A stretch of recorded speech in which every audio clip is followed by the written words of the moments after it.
السلام علیکم دوستوں، آج ہم بات کریں گے کہ مسلمانوں کے زوال کے ذمہ دار کون ہیں۔ آج انانیت کی ایسی دھوم مچی ہے کہ ہر اینٹ سوچتی ہے دیوار اسی سے ہے۔ دوستوں، دنیا میں مسلمانوں کی مثال تسبیح کے دانوں کی سی ہے۔ جب ان دانوں کو ایک ڈور میں پرویا جاتا ہے تو یہ موتیوں کی مالا بن جاتی ہے۔ اگر اس مالا کو اللہ کے ذکر کے لیے استعمال کیا جائے تو یہ تسبیح کہلاتی ہے، جس سے یہ نایاب ہو جاتی ہے، کیونکہ دانوں سے بندھی یہ ڈور اب عقیدت کا مقام حاصل کر لیتی ہے۔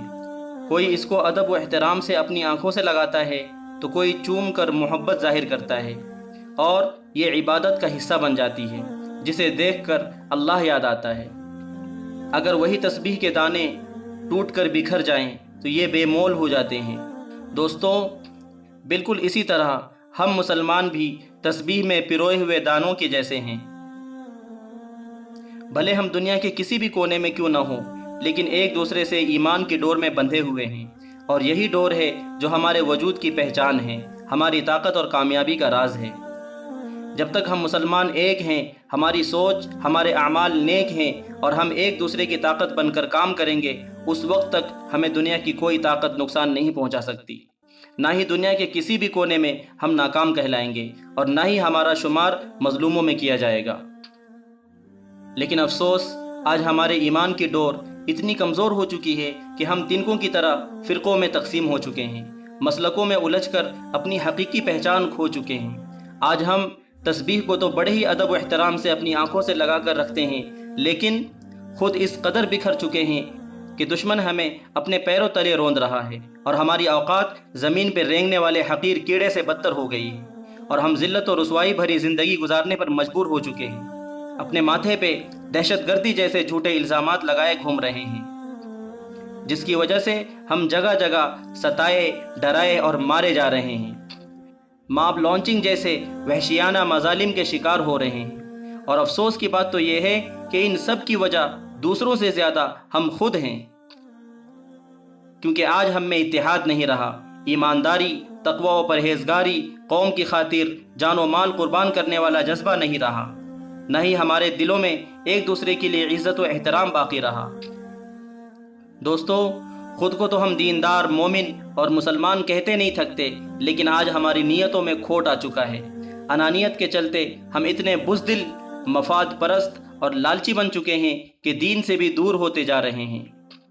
باوجود اس کے ہم اپنی غلطیوں کا اعتراف کرنے کی بجائے ابلیس کی طرح اپنے ضد پہ اڑے ہوئے ہیں، اور خود کو سر بلند رکھنے کے چکر میں اپنے ہر الٹے سیدھے فیصلوں کو صحیح ثابت کر کے اپنی فضول باتوں کو قوم و ملت پر زبردستی تھوپنے اور اپنوں کو ہی بار بار نیچا دکھانے کے چکر میں خود گھن چکر بنتے جا رہے ہیں۔ آج ہم میں نہ رشتوں کی پرواہ رہی، نہ ہی سچے مسلمان ہونے کی خوبیاں بچی، کیونکہ مومن مسلمان تو وہ ہے جو ایک بار ایک بل سے ڈسے جانے کے بعد دوبارہ کسی کو ڈسنے کا موقع نہیں دیتا۔ دوستوں،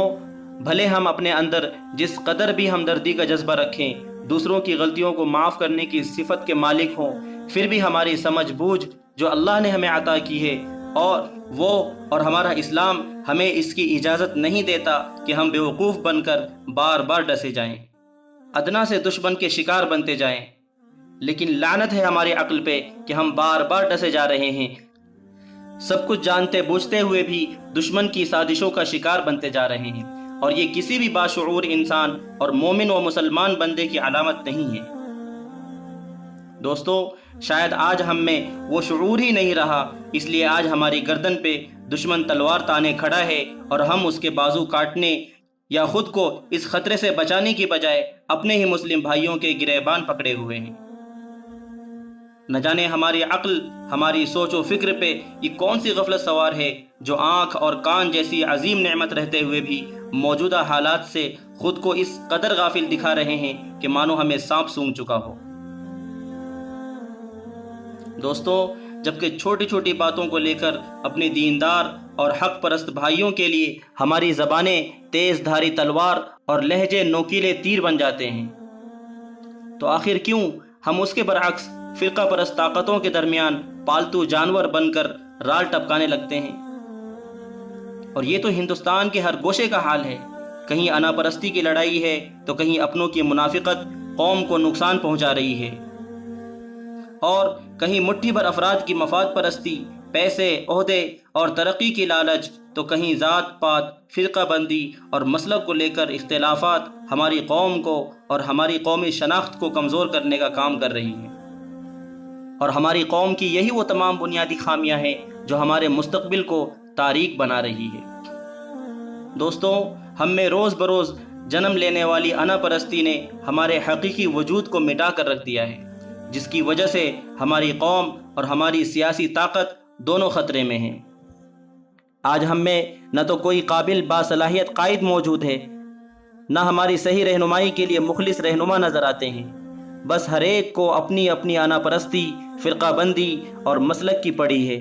اور قوم میں قابل اور باصلاحیت افراد کی موجودگی کے باوجود ہماری قوم لاوارث نظر آ رہی ہے،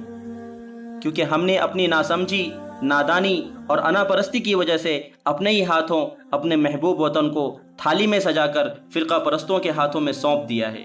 اور ہم خود بنا ریڑھ کی ہڈی والے جاندار کی طرح رینگتے ہوئے ایک دوسرے کو ذمہ دار ٹھہرا کر مظلوموں کی طرح زندگی گزارنے پر مجبور ہیں، اور اپنے ملک کی قسمت لکھنے کے لیے ایک تاناشاہ کو مقرر کر دیا ہے اور خود بارود کے ڈھیر پہ بیٹھے ہوئے ہیں۔ دوستوں، یاد رہے، جب تک ہم اتحاد کا مظاہرہ نہیں کریں گے، متحد ہو کر اپنی طاقت نہیں دکھائیں گے، تسبیح کے دانوں کی طرح خود کو ایک لڑی میں نہیں پروئیں گے، اس وقت تک ہمارا کچھ نہیں ہو سکتا۔ اور انہی حالات کے پیش نظر آج ہمیں علامہ اقبال کا وہ شعر یاد آ رہا ہے: منفعت ایک ہے اس قوم کا، نقصان بھی ایک ہی، سب کا نبی، دین بھی، ایمان بھی ایک، حرم پاک بھی، اللہ بھی، قرآن بھی ایک، کچھ بڑی بات تھی، ہوتے جو مسلمان بھی ایک۔ فرقہ بندی ہے کہیں اور کہیں ذاتیں ہیں، کیا زمانے میں پنپنے کی یہی باتیں ہیں؟ ویڈیو پسند آئے تو لائک، شیئر اور سبسکرائب ضرور کریں۔